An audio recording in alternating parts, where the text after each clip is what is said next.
नमस्कार. महाराष्ट्रातील प्रिय बंधू आणि भगिनींनो, भारताच्या प्रगतीत महाराष्ट्र कायम अग्रेसर राहिली आहे. कोणत्याही देशाच्या प्रगतीत अचूक आणि विश्वसनीय डेटा ही अत्यंत महत्त्वाची बाब असते. आपण जाणताच की आता 16व्या राष्ट्रीय जनगणनेची प्रक्रिया सुरू होते आहे. महाराष्ट्रात स्वगणनेचा टप्पा 1 मे पासून सुरू होतो आहे. ही पहिली डिजिटल जनगणना असल्याने हा ऐतिहासिक टप्पा आहे. माननीय राष्ट्रपती, माननीय उपराष्ट्रपती, माननीय पंतप्रधान आणि माननीय केंद्रीय गृहमंत्री आणि अनेक मान्यवरांनी स्वगणनेच्या प्रक्रियेत भाग घेतला आहे. हा स्वगणनेचा टप्पा 1 ते 15 मे 2026 या कालावधीत होईल.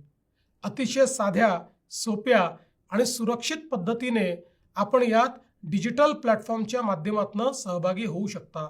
se.census.gov.in या संकेतस्थळावरून आपणही या प्रक्रियेत सहभागी व्हावे असे आवाहन मी आपणा सर्वांना करतो आहे.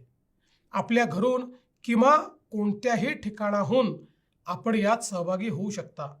या स्वगणनेतून एक ID तयार होईल आणि प्रगणक आपल्या घरी भेट देऊन भरलेली माहिती अचूक आहे की नाही याची खात्री करून घेईल. हा दुसरा टप्पा 16 मे ते 14 जून या कालावधीत होईल. समजा पहिल्या टप्प्यात काही माहिती भरायची राहिली असेल तर ती या दुसऱ्या टप्प्यात भरून घेतली जाईल. या संपूर्ण प्रक्रियेत 33 प्रश्नांची माहिती आपल्याला भरायची आहे.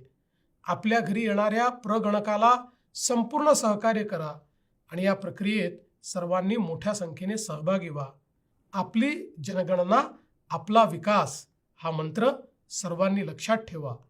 जय हिंद, जय महाराष्ट्र.